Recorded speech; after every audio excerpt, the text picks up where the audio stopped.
The Audit Committee meeting of January 10th, 2019 is called to order. Welcome and Happy New Year. First Audit Committee meeting for 2019. Moving on to agenda item number 2, announcement in compliance with the open meeting law. This meeting has been properly noticed and posted in compliance with the open meeting law. Yes. Clerk nods yes, please. Very good. Clerk's saying yes. Clerk agrees. Moving on to agenda number 3 for public comments. Public comment during this portion of the agenda must be limited to matters on the agenda for action. If you wish to be heard, come forward and give your name for the record. The amount of discussion as well as the amount of time any single speaker is allowed may be limited. Hearing none, we'll move forward to agenda number 4. Agenda 4 is approval of the minutes from the Audit Oversight Move Committee to approve meeting. the minutes of last meeting. Motion to approve. All in favor? Aye. Opposed? Moving on to agenda item number 5. Discussion for possible action regarding the election of officers to the Audit Oversight Committee for 2019. Chairman Hadley has resigned the Audit Oversight Committee as a member. I am currently the Vice Chairman of the committee. Do we have any motions regarding the officer positions for the upcoming year? Could we, Mr. Chair, if I could suggest that we wait and continue with the present lineup? And the reason is because, as I just informally announced, I'll be leaving office in a couple of months or 3 months, whatever it is, when my successor is voted in. So maybe we need to wait a little while to get another person in here in my place, which can be appointed by the mayor pretty quickly. And then we could appoint somebody else. I think you should continue at least as acting chair until we. What do you think? So the motion on the floor would be to table this to the next meeting. Then I shall move. All in favor? Aye. Opposed? None? Moving on to agenda item number 6. We will now hear the report from Brian Smith, Internal Audit Section Manager. This report is for possible action regarding the update of the audit recommendations and status of incomplates. Good morning. Thank you, Mr. Chairman. Brian Smith, Internal Audit Section Manager. I'd like to begin by giving you a summary of audit recommendation activities since the last audit committee in which we reviewed the incomplete audit recommendations. The last time we reviewed the recommendations was July 25th, 2018. In looking at the slide up here, you can see there were 25 incomplete audit recommendations and 39 not due recommendations, as the estimated date of completion provided by management had not yet passed. Since the July 25th audit committee meeting, an additional 8 audit recommendations were issued from 5 different audit reports. 23 recommendations were completed during this period. And as of today, there are 31 incomplete recommendations and 18 not due recommendations. 20 of the 25 recommendations that were incomplete last July are still incomplete.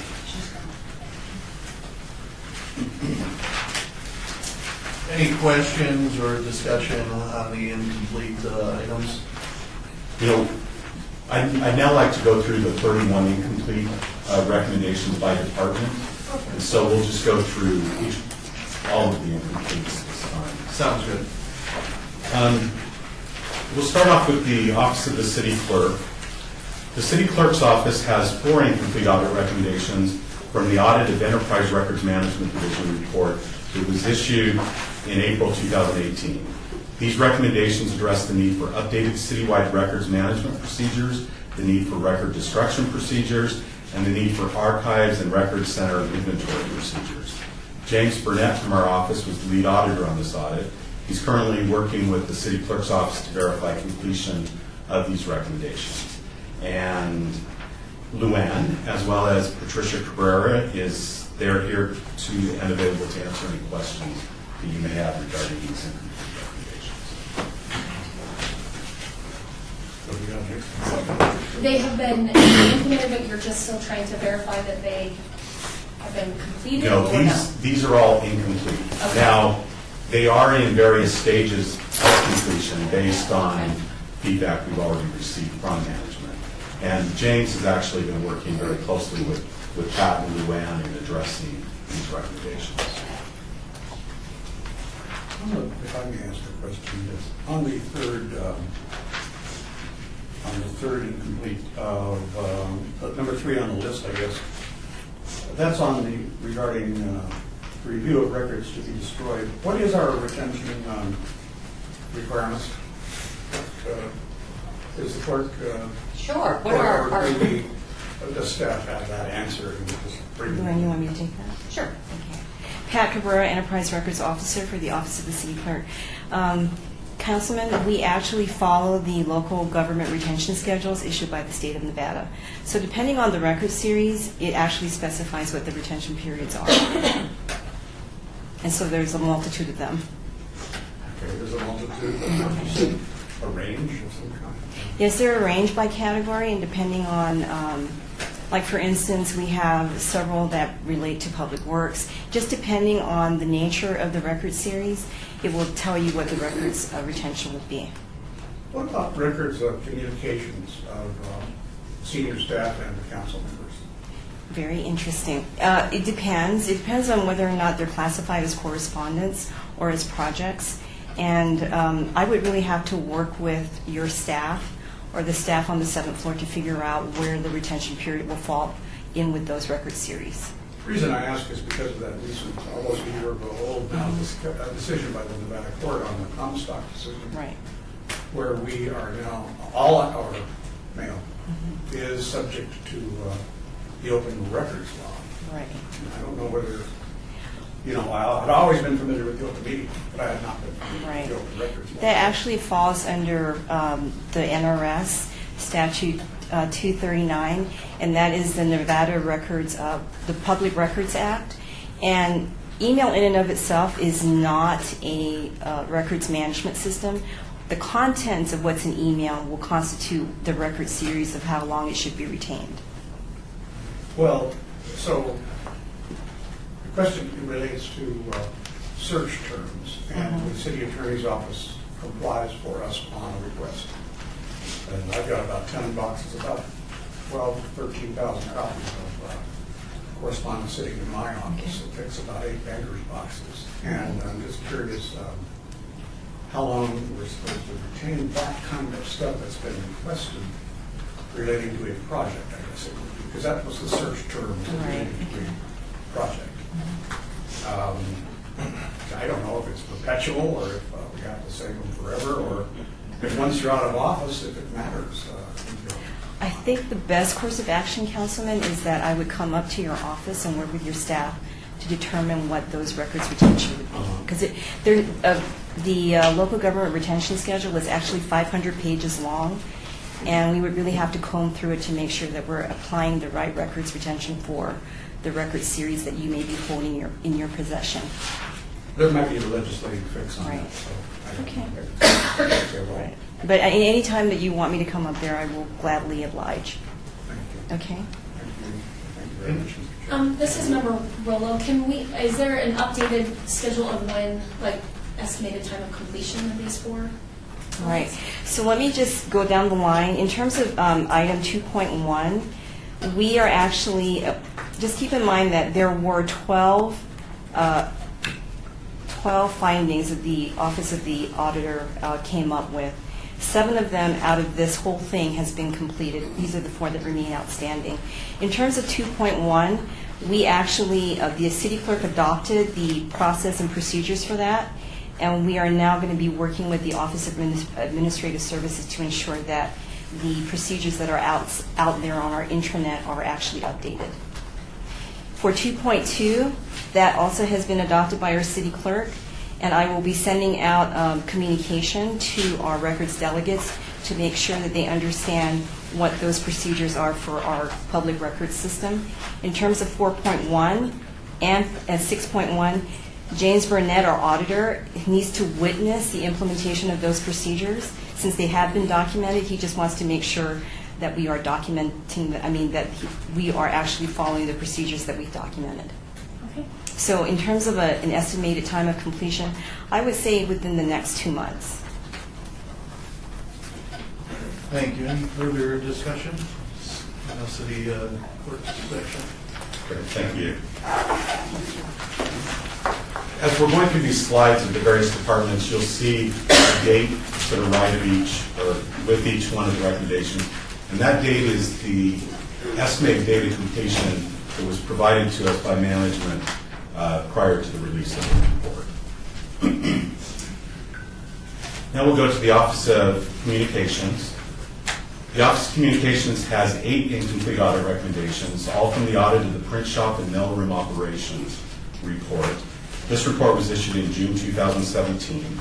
These recommendations address the need for system enhancements and policies and procedures for the city's print shop operations. James Burnett was the lead auditor on this audit, and he's currently working with the Office of Communications to verify completion of these recommendations. Diana Paul, Public Affairs Manager, is present to answer any questions you may have. Any questions from the board? Member Rollo, can we get a status update to an estimated time of completion on this? Sure. All of these items, Diana Paul, Public Affairs Manager, sure. All of these items relate to new software that we're implementing in the print shop called WebCRG. Actually, all the things have been done, have been completed. We've documented all of our policies. We've updated our job costing factors. They've been approved by finance, and our costing methodology. So we've actually completed these items, but we're only doing it internally with the new software. We're working all the bugs out. So until we roll it out to the organization, they wanted to wait until that happened to sign off on them. But January was the first month that we're using our new software exclusively. We've been testing it since August. So I think within the next 30 days, we'll be rolling it out to the organization, and then all of those should be completed. Okay. Any additional questions? So these tend to be really in one narrow focused area of the whole department. Yeah, it just relates to the software, the fact that when it's rolled out to the organization. So, like I mentioned, we've already documented all the processes, and we're ready to roll it out. We've just been working out the bugs with the software before we do that to make sure it's ready. So, it just relates to the print shop, though. Well, their office is down in the basement, for those who don't know, and it's right next to the elevator that we take it upstairs, and I don't see a lot of people there. It's never overstaffed. The question really is, are they short of personnel in that area? I don't think so. No, we have 2 print operators, 2 mail clerks, and then I'm down there. My office is down there now part-time, and I'm up there the other part of the time. So I'm down there. We have Javier, he's a print media liaison. So no, I think actually this is going to help us be more efficient, and that the current staff will be fine, because we're no longer doing things by paper and someone has to run it downstairs. It's all going to be automated, so it's actually going to make it probably less work for the current staff that's there. When will that take effect? I imagine we'll be rolling it out within the next 30 days. Oh, Yeah. We've been using it, and so we've been basically logging all the jobs for the customers. We've been doing it ourselves instead of the customer going into the portal. So once we roll out to them, they'll be doing it. We've been doing that job for them since August, so it's been working pretty well. okay. We've been having a little unsettling things happen in our notices to neighborhoods. We have, and they come out of the mailroom and print shop. They're both done there. And because we only send to the registered owner of land, the older wards, we have thousands of people who are renting.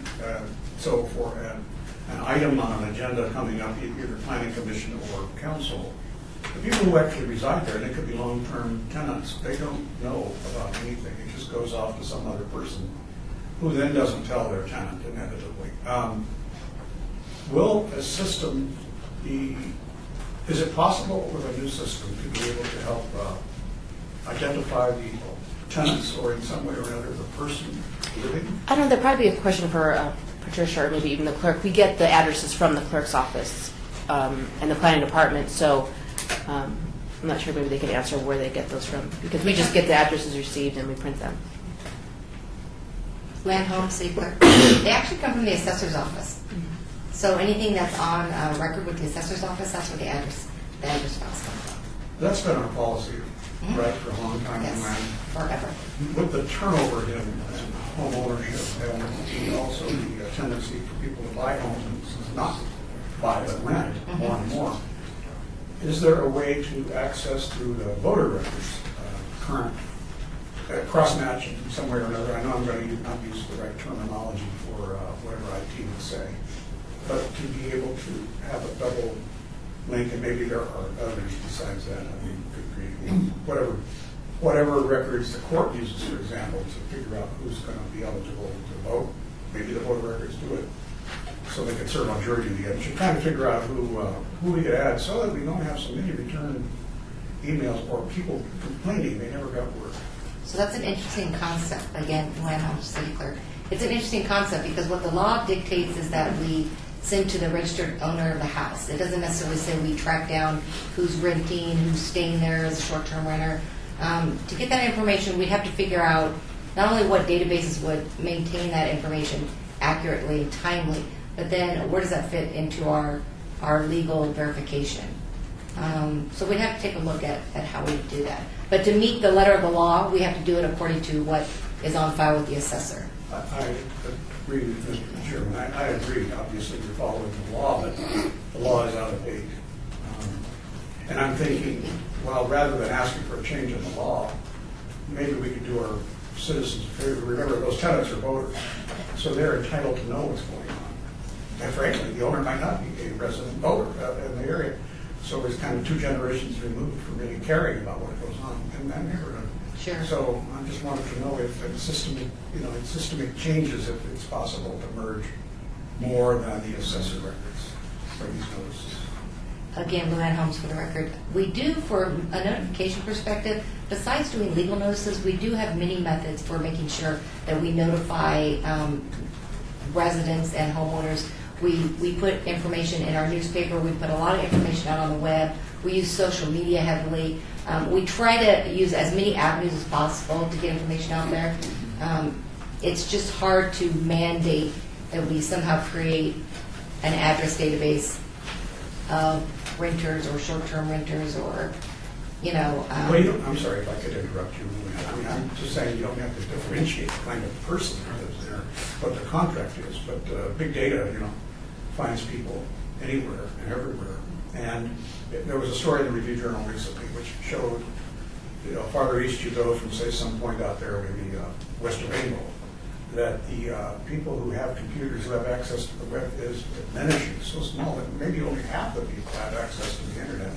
So social media doesn't work, particularly with elderly people. And the computers, sometimes they go to the library and they're full of people using the computers. And so I don't want to belabor this, Mr. Chair. I just thought we better try, at least if we can, as long as the subject was in front of me, to talk about that.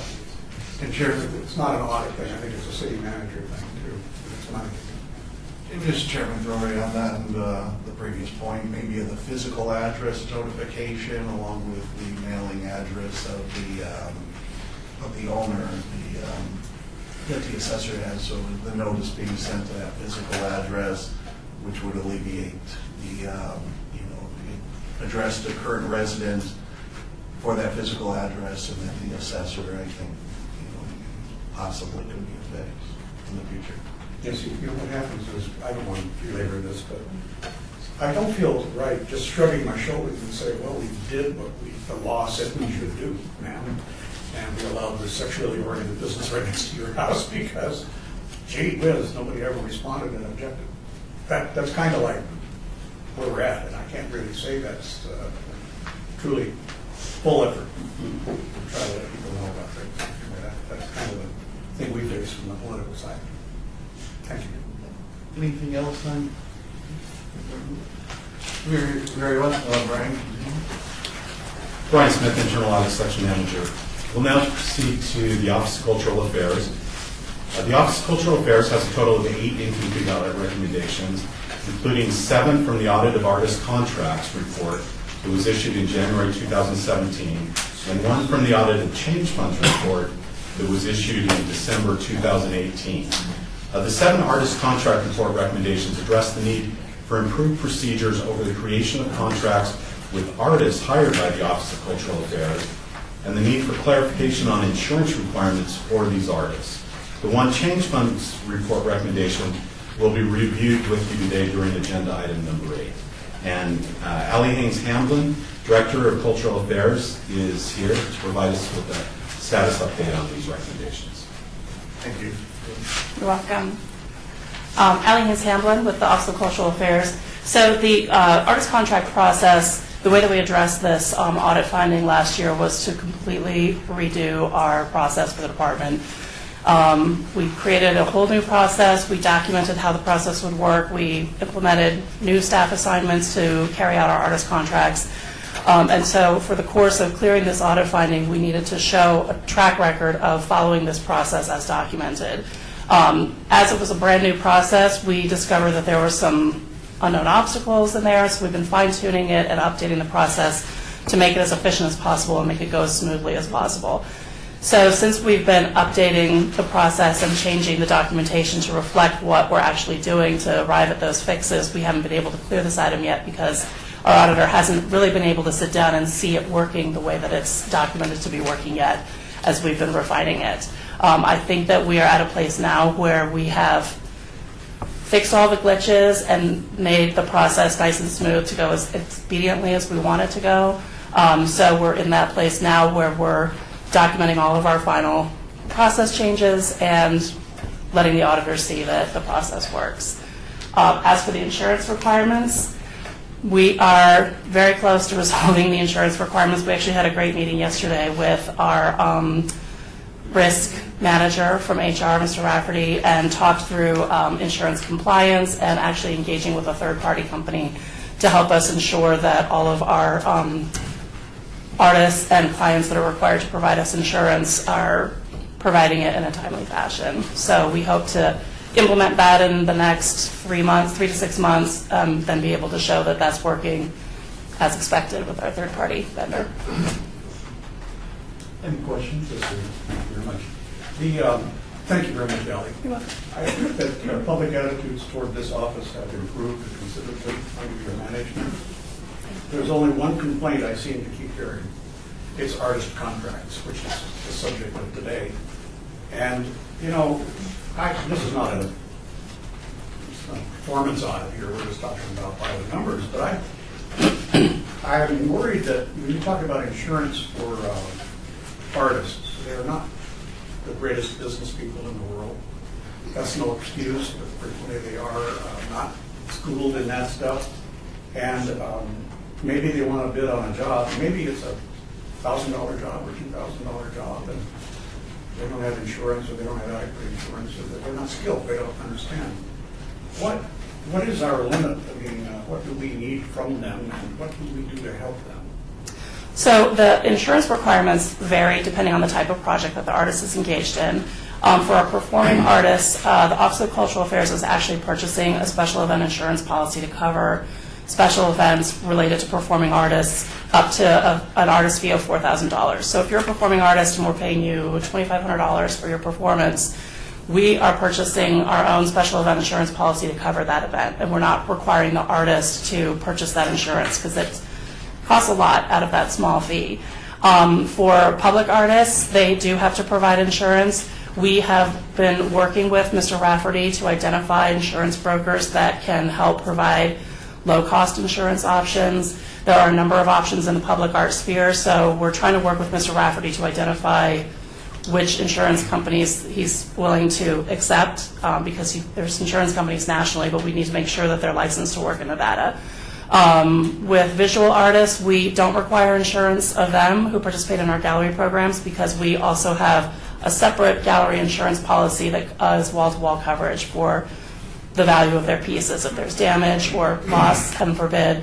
So we have all of the Office of Cultural Affairs actually has a couple of external policies that we purchase ourselves to support the artists in that regard because we don't have high fees, so we need to make sure that we can engage them and that they can make a living doing their art without having to spend their living on insurance. I understand. I'm just following up then. So at over $4,000, though, they've got to comply. Correct. If an artist is being paid more than $4,000, they do have to provide their own insurance policy. I don't know how much of a typical insurance costs for them if they get a $4,500 contract or they're bidding on it or they want to do it. It varies tremendously depending on the type of performance that they do or the type of work that they do. In my experience in the professional performing arts world, an average insurance policy for a performance is going to be $500 or less. If they own a home, they can actually put an amendment onto their homeowner's insurance policy, and it won't cost them any extra money, or it would be a very nominal fee, maybe $50. Not a lot of artists own their own homes, but there are different options that that we try to help them know about. If they work for an agency, more than likely the agency will have insurance that will cover their own artist, so the artist doesn't have to bear that cost. Do any guilds or groups exist that artists can join that then have an umbrella policy of some kind? Absolutely. There are those things? There are. Probably the best known group of that type is a group called Fractured Atlas out of New York. They are a collective of artists nationwide, and they offer health insurance for artists under a group policy, and then they also offer special event policies. That's another one where we have to be careful to make sure that if they purchase a policy through Fractured Atlas Group, it's covered in the state of Nevada. Keep it in effect. I can see that. Okay. So thank you very much. You're welcome. Any additional? Brian Smith, Internal Audit Section Manager. The Fire and Rescue Department has one incomplete audit recommendation from the audit of Fire Department Vehicle Maintenance Shop Report that was issued in July 2016. This recommendation relates to the need for procedures on use of the Fire Department's fleet management software. Gary Phillips, Senior Auditor, was the lead auditor on this audit. Do we have representatives from the Fire Department here today? Doesn't look like we do.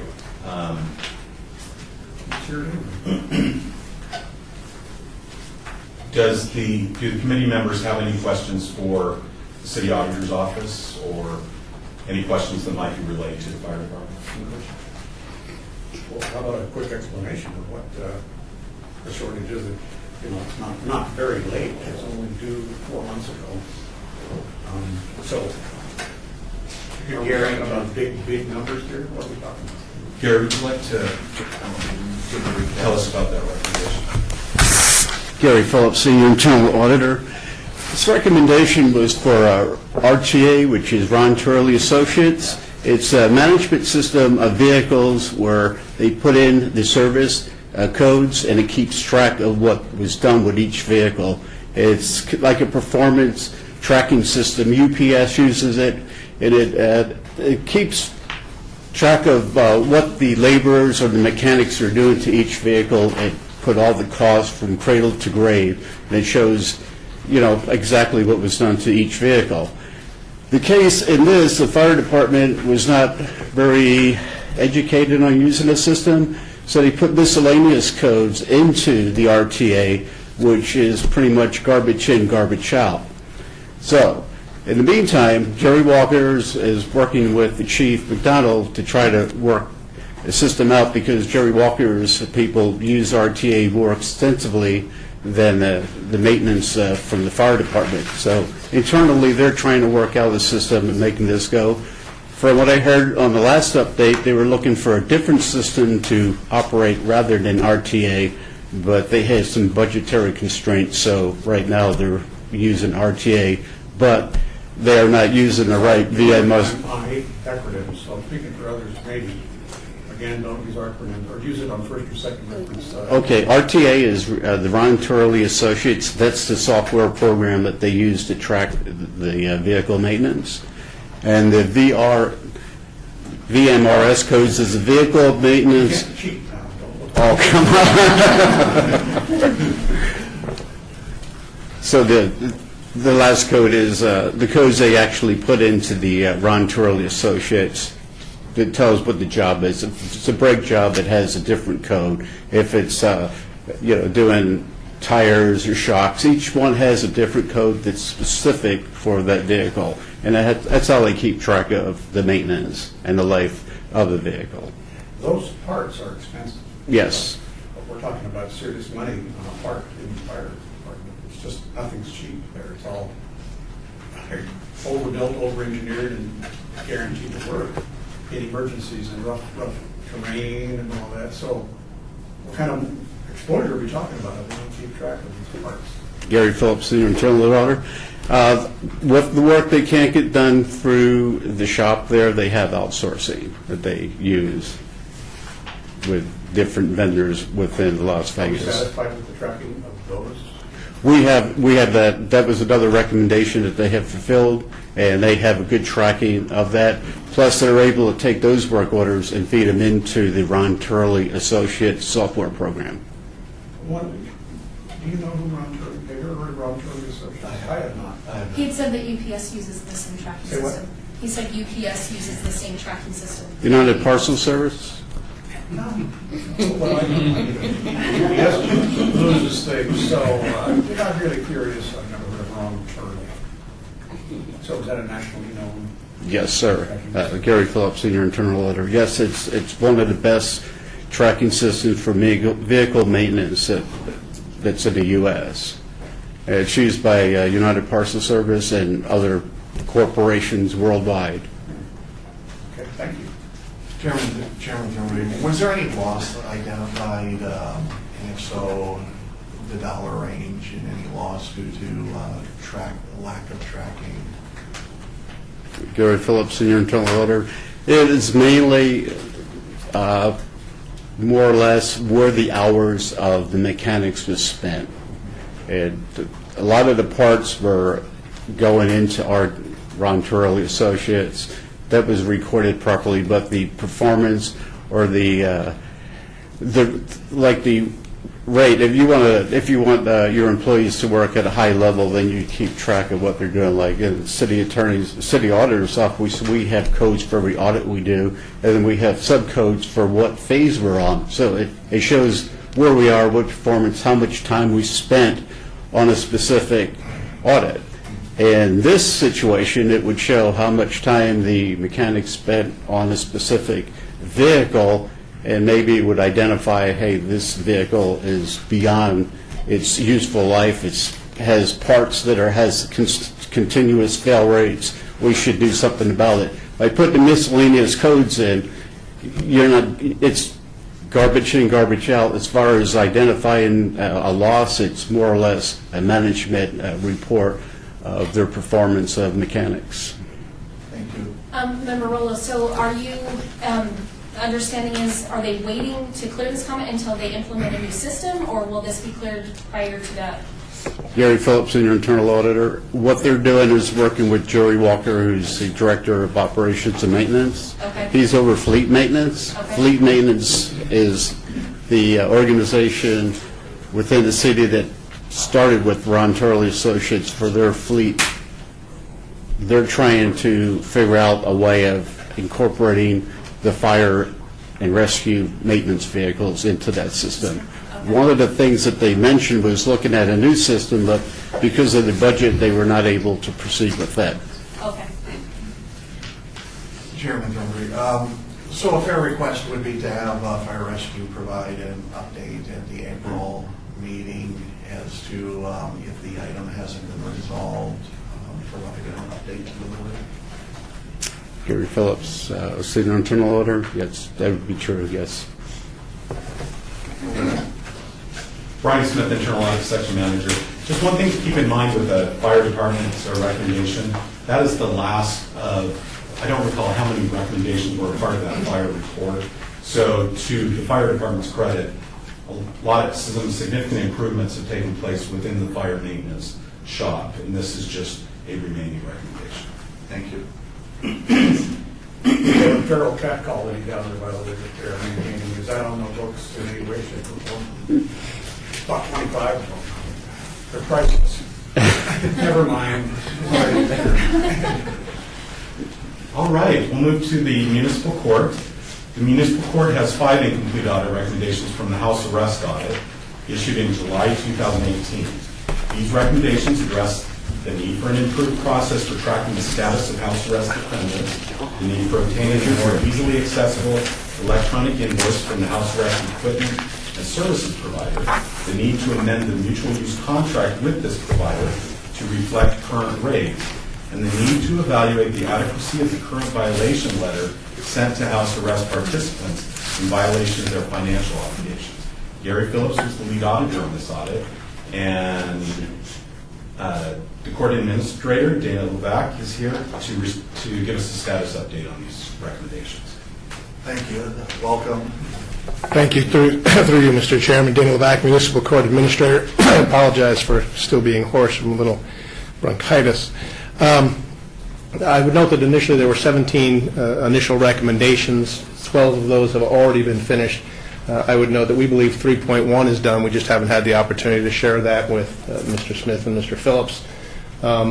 Number 2, under 3.2, and 4.5 and 5.1 we'll cover under the fact that we were using a company called TCS, and we were operating under a mutual use contract out of King County, Seattle. It was very difficult to deal with TCS and their contract out of Seattle. Our pricing that we had wasn't consistent with Seattle. There were a lot of inconsistencies.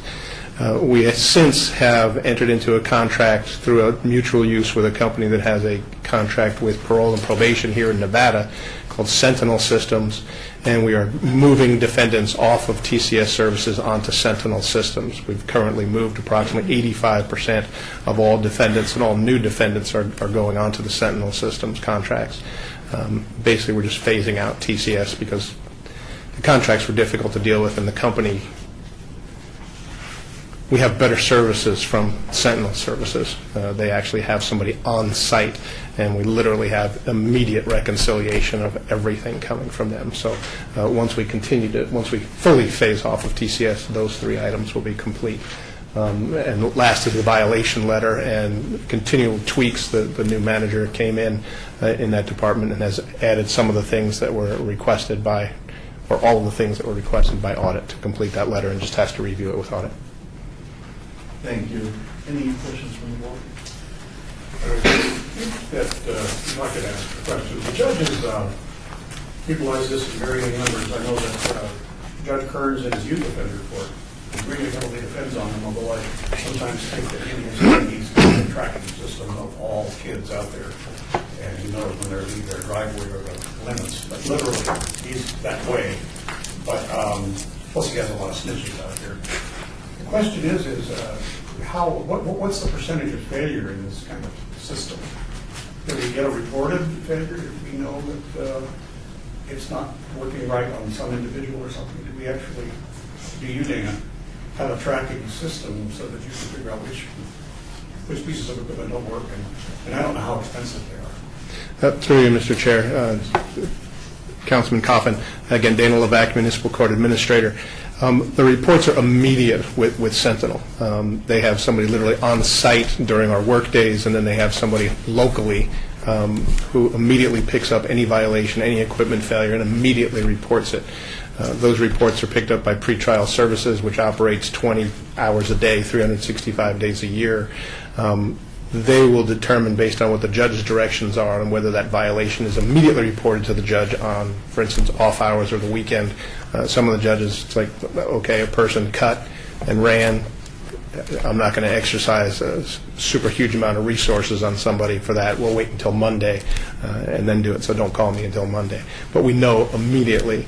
Their tracking system is actually web-based through a secure portal, and our judges can sign on any computer anytime and see where any of the defendants they have on tracking are. Thank you. It is. Member Rolo, when's the estimated time of completion to get the last percentage of those from that TCS software? It's really hard to say. A lot of times somebody will be put on for a period of 60 days, but then it'll be extended and extended. So I would hope that by mid-year everybody will be off. Thank you. Brian?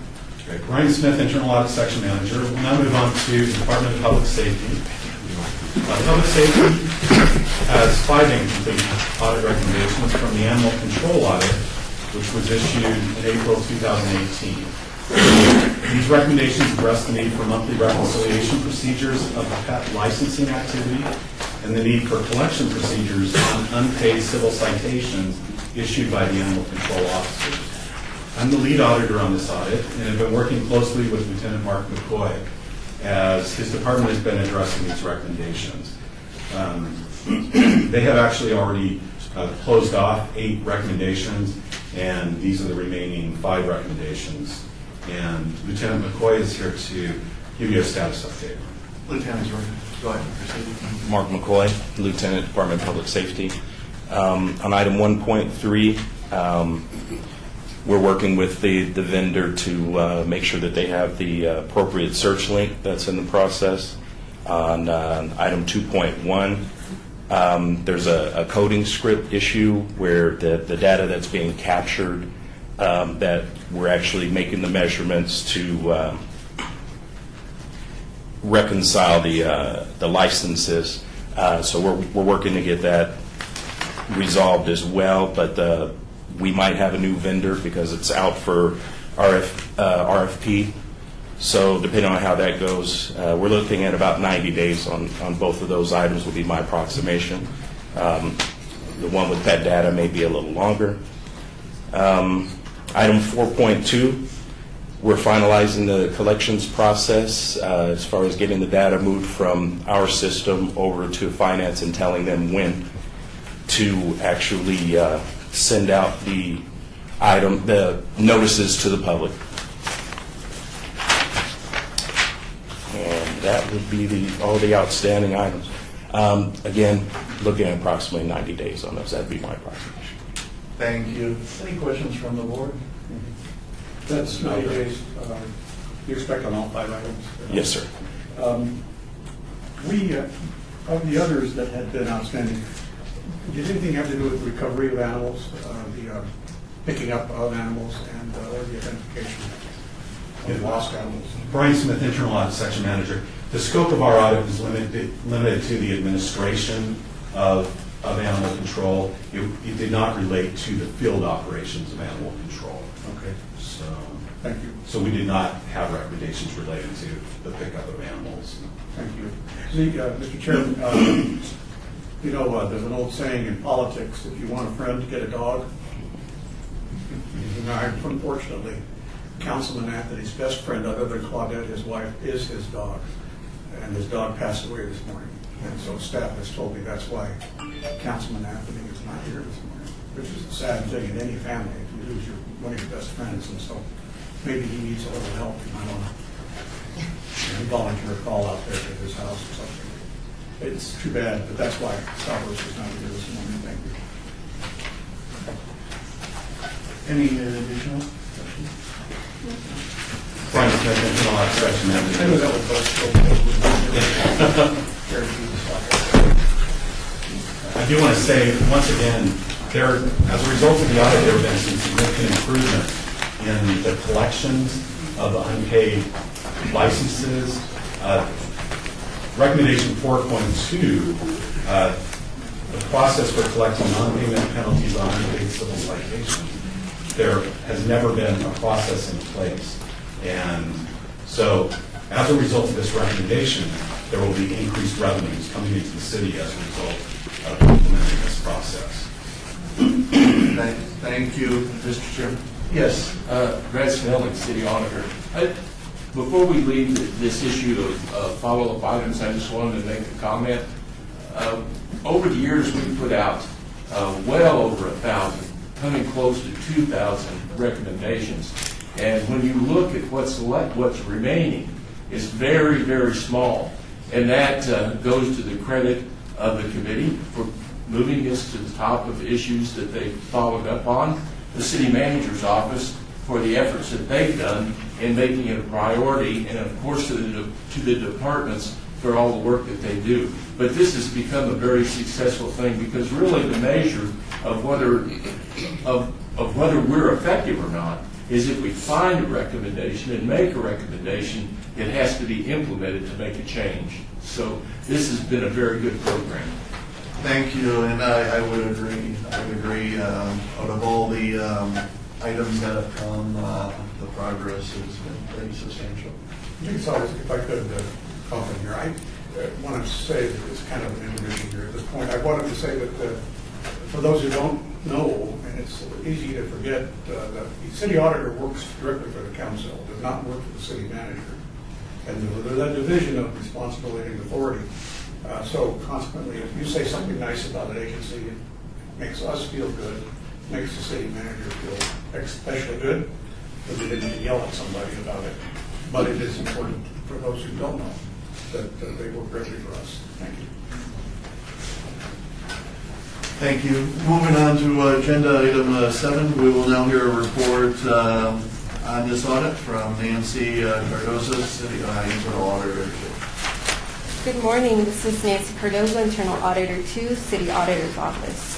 Today I am reporting on the audit of the City Clerk's change funds. The City Auditor's Office performed a surprise cash count at the City Clerk's office located in City Hall. A total of 3 change funds amounting to $150 were counted. Our objectives in completing this audit were to conduct a surprise cash count of the City Clerk's change funds, review compliance with change fund policies and procedures, and to observe the general security over the funds. We found that fund custodians at all change fund locations were only aware of their own department's cash handling procedures, but did not have copies of the citywide petty cash and change funds policy and procedures with the change funds as required by policy FN 305.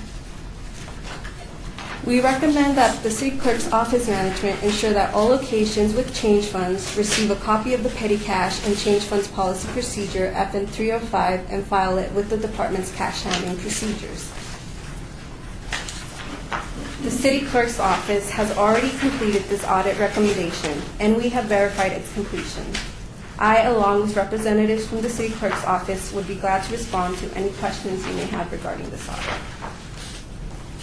Thank you. Any questions from the board? Member Rollo, this is your first time presenting to the committee, right? Yes. You did a great job. No, I don't have any questions. Hearing none, motion to accept the audit. Move to approve. All in Move to favor? accept. All in favor? Aye. Thank you. Moving on to agenda item number 8, we'll now hear a report from Nancy Cardoza, City Auditor number 2, regarding the discussion on possible action for the audit of the Office of Cultural Affairs change fund. Nancy Cardoza, Internal Auditor 2, City Auditor's Office. Today I'm reporting on the audit of Cultural Affairs change funds. The City Auditor's Office performed surprise cash counts at 3 locations for a total of 8 change funds amounting to $1,245. Our objectives in completing this audit were to conduct a surprise cash count of the Office of Cultural Affairs change funds, review compliance with change fund policies and procedures, and to observe the general security over the funds. Finding number 1. We found that fund custodians at all locations with change funds were only aware of their own department's cash handling procedures, but did not have copies of the citywide petty cash and change funds policy and procedures on hand as required by policy FN 305. Recommendation number 1. We recommend that Cultural Affairs Management ensures all locations with change funds receive a copy of the petty cash change funds policy procedure FN 305 and file it with the department's cash handling procedures. Finding number 2. We also found that there are no written procedures for periodic audits of their change funds. Although annual counts are performed, the Office of Cultural Affairs does not document their procedures or results as required by policy FN 305. We recommend that Cultural Affairs Management document and implement a procedure to periodically audit their change funds and document results. I, along with representatives from the Office of Cultural Affairs, would be glad to respond to any questions regarding this audit. Thank you. Cultural Affairs. Hello. Any status updates regarding the recommendations? Yes, so this is Allie Haynes-Hamblin with Office of Cultural Affairs. We have, since the audit findings, held a staff meeting with all of our staff who are involved in cash handling. We've reviewed all of the our own departmental policies as well as the citywide policies in person with everybody. We've also sent the copies of policies to every single person involved in cash handling, and I've asked them to return signed notes that they have received the policies, that they've read them, that they've understood them. We've given them opportunities to ask questions. There are 23 total staff that are involved in handling cash. So far, we have received 11 of those signed documents back. We're still waiting on 12. I think the delay is mostly due to the holidays and rampant illness in the Cultural Affairs Department. But we do expect to get the majority of those back within the next 10 days. We also have posted the FN 302 and FN 305 policies in all of the box office areas and made sure that they are in any manuals that travel with any of our mobile box office operations. Thank you. Any questions from the board? Thank you. Thank you. Motion to approve the audit? Motion to approve the audit? All in favor? Aye. Moving on to agenda item number 9, discussion of possible action on audit of Office of Community Services. We will now hear the report from Brian Smith, Internal Audit Section Manager. Thank you, Mr. Chairman. Brian Smith, Internal Audit Section Manager. NRS requires that 18% of redevelopment area property tax revenues be set aside for use for low-income housing and education facilities and programs. These funds are known as RDA set-aside funds. As these tax revenues are received from the county, 9% is allocated to the Office of Community Services, who works with low-income housing and the homeless, and 9% is allocated to the Department of Youth Development and Social Innovation for education programs. The scope of our audit was limited to the RDA set-aside funds allocated to the Office of Community Services during the fiscal year ended June 30th, 2018. Our objectives were to determine whether the correct amounts of RDA tax revenue funds are being allocated to the Office of Community Services, that the funds are being appropriately monitored, that the use of the funds was appropriate, that organizations receiving funds were complying with select contract terms, that contract compliance was being monitored, and that payments to these organizations were being appropriately approved. All of these objectives were successfully satisfied with the following exceptions, which I'd like to review with you at this time. Finding number 1. RDA set-aside funds were used to fund public service programs of 3 organizations. These 3 organizations all failed to comply with all of the insurance requirements within their contracts. This is the result of inadequate review and monitoring of the contractual insurance requirements by community services grant program coordinators.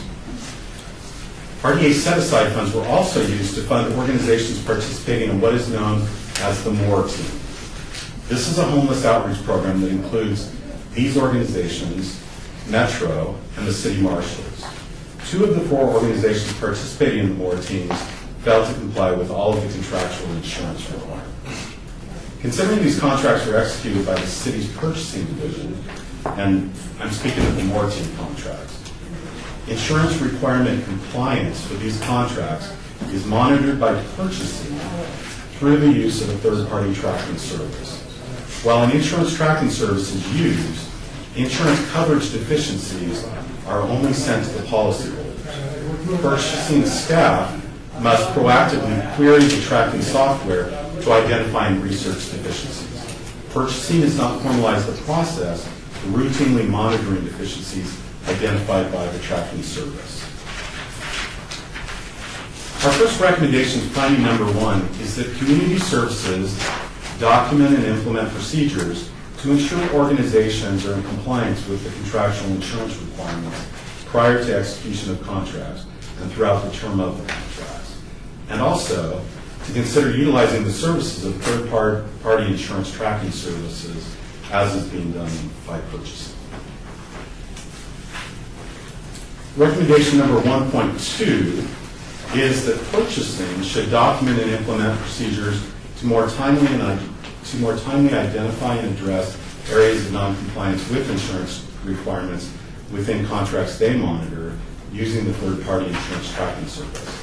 And also to consider enhancing their contract with the third-party insurance tracking service in order to allow them to receive notifications of deficiencies. Our second finding is that while the MORE team contracts state that the city is responsible for maintaining a memorandum of understanding with Metro detailing their roles and responsibilities for participation in the MORE program, no MOU exists. Our recommendation to finding number 2 is that Community Services Management should obtain an MOU with the Las Vegas Metropolitan Police Department as required in the contracts. But however, if such an MOU is no longer deemed necessary or alternative measures are taken, that reference to this MOU should be removed from the Moore team contracts. I'd now be glad to answer any questions you may have regarding this audit. Also, Kathy Thomas Gibson, the Community Services Director, is also here to respond to any questions you may have. Thank you, Ryan. We'll open it up to management response to the audit. Good morning, Kathy Thomas Gibson, Director of the Office of Community Services.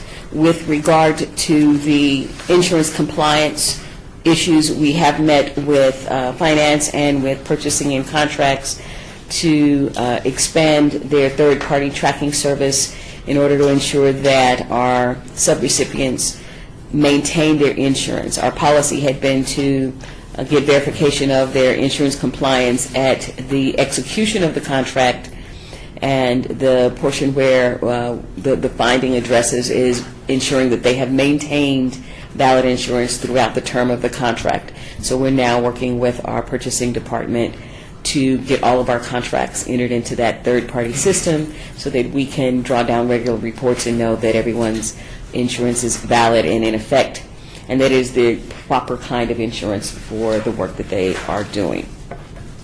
With regard to the Moore contracts and Metro, we had been negotiating for more than a year with Metro, and they are not going to sign the MOU. So we will amend the existing contracts over the next 60 days to remove that clause from the scope of service, requiring the city to maintain that MOU. Chairman Throneberry, what was the reason for Metro? We haven't gotten a definitive reason, and so I won't speculate. Does it matter, Kathy, in essence, Metro has its responsibilities, and they respond to our needs regularly, and I haven't heard of any reluctance on their part to continue to do their role more. In fact, we currently have 3 more teams, so this audit period was covering more Team 1, and Metro is doing what would have been within that scope of that MOU. They have been doing all of those duties with us, and effectively everything we were asking them to do, they are doing with more Team 1. Could you please, if I could continue, could you please explain for the record the acronym MORE, what it stands for? Yes, thank you, Councilman Gang. And what do they do? Thank you, Kathy Thomas Gibson. MORE is an acronym for Multidisciplinary Outreach Resource Engagement, and it is a comprehensive homeless outreach team consisting of a variety, 4 to be specific, human service organizations and law enforcement. And we ensure that homeless individuals in encampments get the services they need to end their homelessness. And so those social service or human service organizations connect them literally on the street. So if you're a vet, you go straight to the VA and you get hooked up with your BASH voucher. If you are a family with children, Help of Southern Nevada moves you directly into those services. If you are not eligible or there is not a bed or any other service available for you, the Moore team transports you to the city's Courtyard Homeless Resource Center, where the triage team then continues to work with you over the next several days to identify what services. You may not have an ID, for an example. You can't get into services if you can't prove you are who you say you are. So you come to the Courtyard Homeless Resource Center to get those documents, and then you can get into services. Lastly, if you refuse services, law enforcement is there to ensure that you don't stay encamped in the public right-of-way. So it's a comprehensive team primarily focused on service engagement, secondarily to get people transported to where they need to be, and thirdly to deconstruct encampments if individuals are refusing to accept services. So we have that pretty comprehensive approach, and one of the elements includes law enforcement. So the MORE team is really the face of the city, the operating face of the city, the enforcement arm, so to speak, of people who are homeless. It may not be their fault, obviously. Most are not out there because they want to be. So then that's why this is a critical operation. Now we have 3. Correct. Do you feel like teams 2 and 3 are meeting the goals that you have been? Teams 2 and 3, yeah, Kathy Thomas Gibson, yes. Teams 2 and 3 are meeting those objectives. The law enforcement component on more teams 2 and 3 is city marshals. Committee members, the reason I need to bring this up and put it in the record for us all, especially for Tim Shatler, Tim's not here right now, but Tim Adler is from the city manager's office. We have, homelessness has become a public safety problem. This is no longer just about social services and trying to help people get the services they need. That is part of our role, but now it has gotten so big that people are invading homes or sleeping in backyards. People that are resident, they squat in homes that are empty. They do whatever they can in parks and on the right of way and businesses. So it is critical that this work properly and that the budget reflected. And I think we've spent an enormous amount of it. Probably the biggest increase in our entire city budget has gone to this, and so it's probably not even enough to meet that. That's why one of our top recommendations to the legislature is to give us some more money or to help us find more money. So this is just a critical thing for us. And I hope my wishes, and some of my colleagues' wishes, are being honored about moving this kind of thing into the public safety budget, or at least as an annex of the public safety budget. So this is just a lot. It's just, I think the public understands, especially in the older wards where this is a concentration. So I think you're doing a pretty good job on this stuff, considering it's all been thrown at you real quick. And the department, I know Karen is here too, and watching this closely so that we have a feel for the urgency of all of this. It is not just an accounting problem, a bookkeeping problem. It is the safety of the neighborhoods, really at stake. So here are points where those more teams are everything to us. Yes, sir. Thank you. Any additional questions or comments?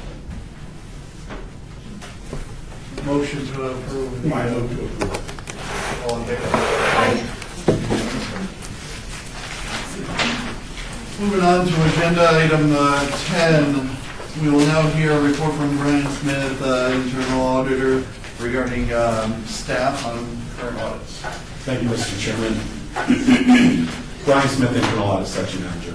One thing I might mention is one of the great things about being an auditor for the city is, for example, with this recent audit of community services, we get the opportunity to learn about some of the great things that are happening with the city. And these RDA set-aside funds, the majority of them are now being used for this corridor of hope, as well as these more teams. And there have been some great things that that department has been doing recently. The City Auditor's Office is currently involved in the audits listed on this slide. In addition to these audits, our office is involved with verifying the completion of previously issued audit recommendations. So as you can see here, we're doing an audit of Parks and Recreation, specifically looking at the Darling Tennis Center contract. We continue to do citywide surprise counts of petty cash and change funds. We've got an audit of public safety, the city marshals, and also an IT inventory management project that's going on. And that concludes my report. Thank you, Brian. Any questions regarding current audits? Well, if I could, the next item on my agenda talked about staffing levels. Did I miss something? It's the next one. Oh, okay. All right. Thank you very much. I move for approval of item 10. Unless... This is Deputy City Attorney Esslinger. This wasn't an action item, so there's no need to approve. Thank you. We'll move on to agenda item number 11. Agenda item 11 is a report by staff regarding staffing levels within the Office of the City Auditor. We will now hear a report from Brian Smith. Brian Smith, Internal Audit Section Manager. Since the last audit committee meeting, we advertised for the positions of the Internal Auditor 2 and Senior IT Internal Auditor. We've reviewed the applications received for both of these positions, and we're currently preparing to interview several candidates.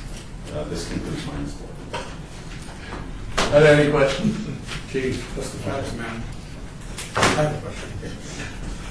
Would you like to participate on our interviews? Yeah, I'd like to have a job. Totally unqualified 76-year-old county manager.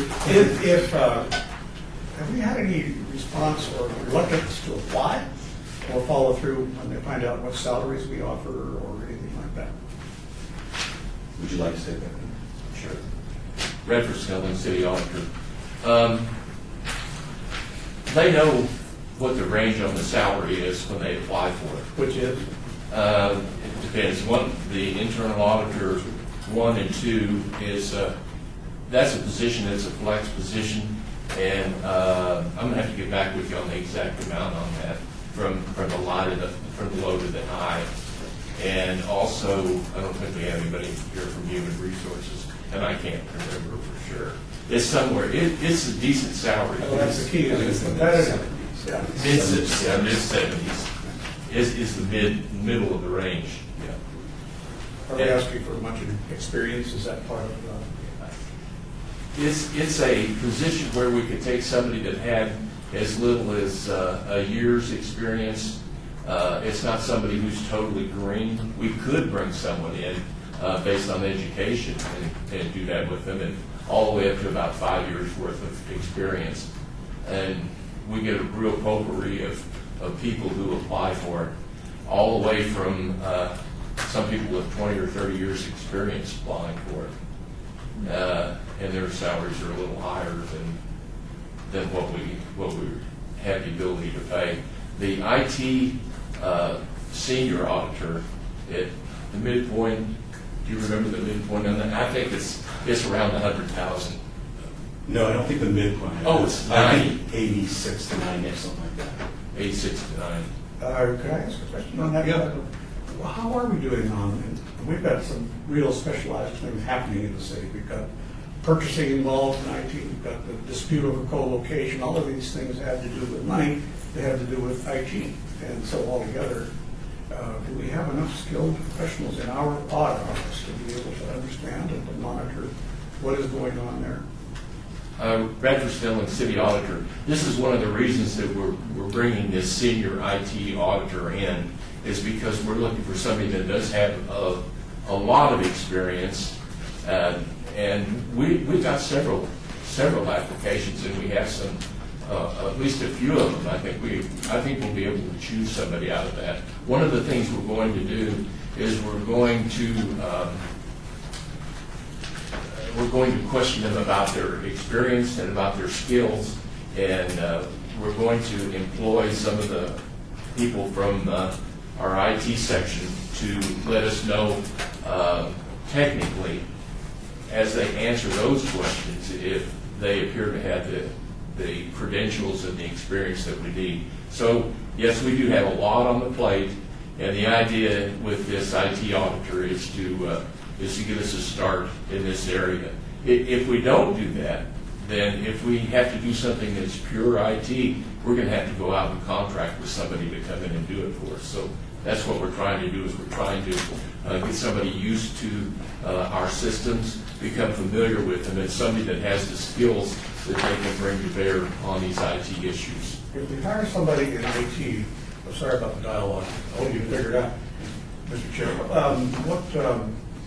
are we going to have to supplant or remove someone from another position, or remove the position to finance or to pay for an IT specialist or a contract for an IT specialist? Will we have enough people in the field? Redford Snelling, City Auditor.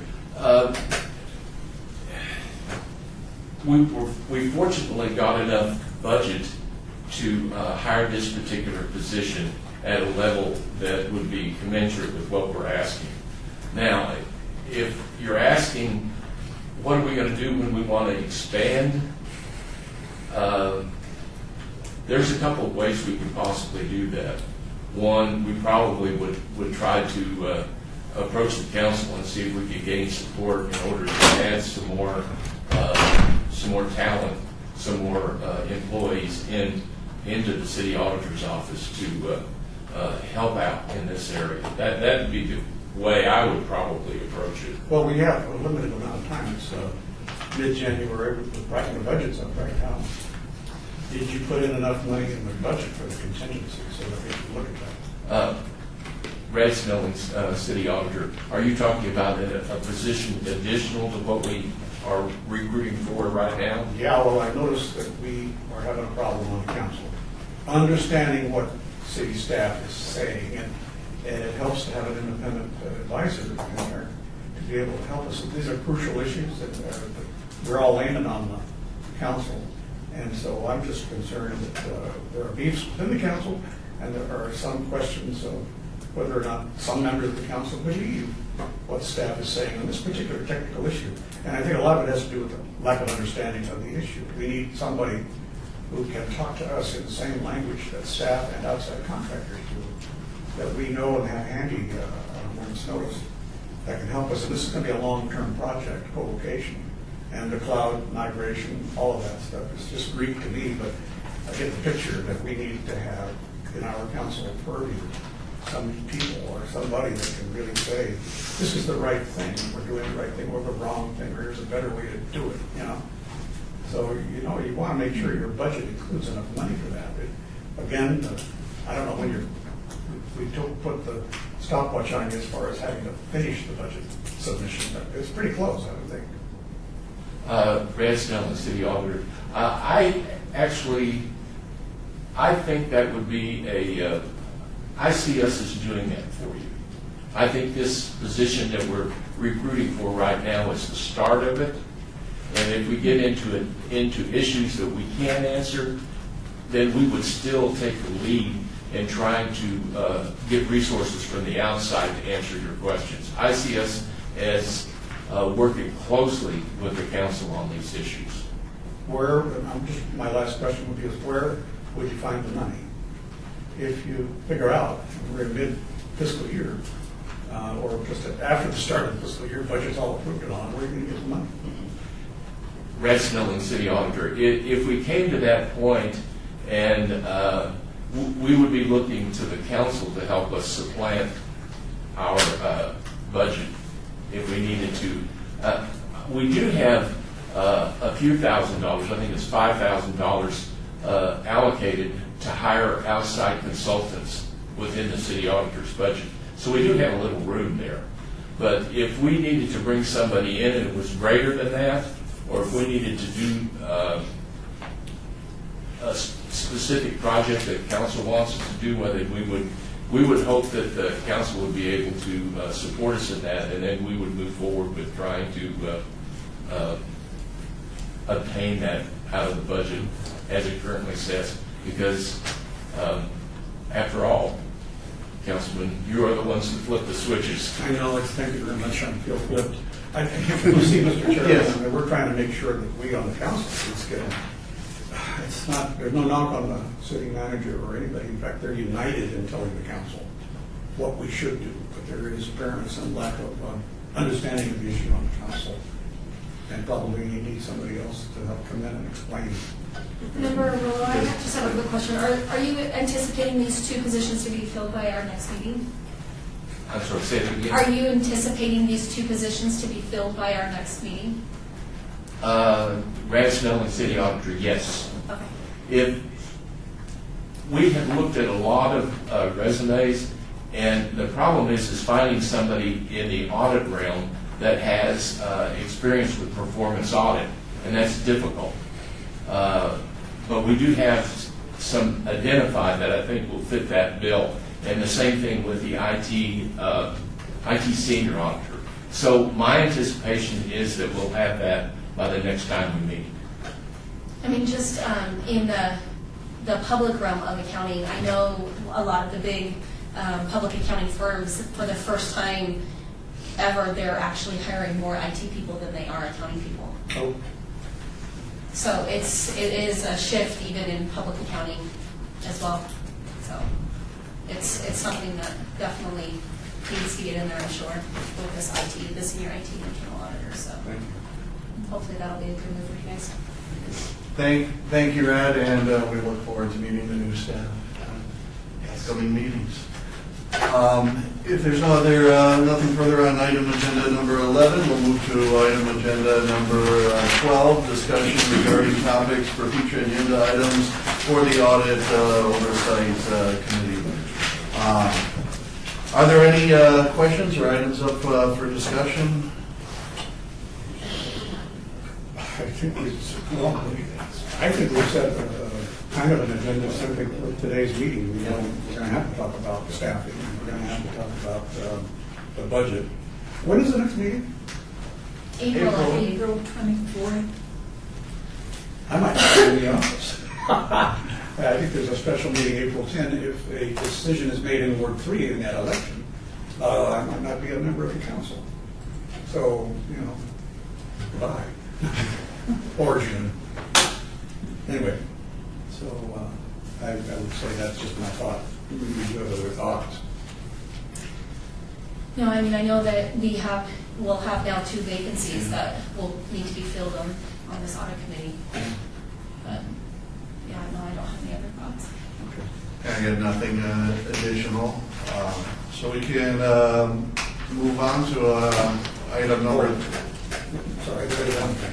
Because of the importance of the more teams and the homeless and the actions, I'd like to have a report from that department if we could for that next meeting. So follow up from fire and... Fire, the homeless people, more audit, but it's a general look at how we're doing and how we're spending our money on this problem, this public safety problem. If I may, Tim Hacker, representing the City Manager's Office. Councilman Coffin, I believe there's going to be a briefing item next week on our sidewalk management program, which is basically addressing a lot of those issues, and the more teams are a big part of that. So they'll definitely be briefing council next week. If you would still like to have them come back to the audit committee, by all means, we would make that happen. I think it would be appropriate, 5 or 10 minutes of discussion to finish a topic that I started, I'm sorry, and I may not be here to follow through, but I think that there's curiosity. I have the curiosity. I think it'll be value added. You're the chair, so right now you can decide what's going to be on the next agenda. Chair, remember, I think it would be value added to have that covered with the committee. Moving on to agenda item 13, citizen participation. Are there any citizens who desire to speak? Hearing none, we'll move to agenda item 14. This audit committee meeting is adjourned. We'll see you next meeting, April 24th, 2009. Thank you.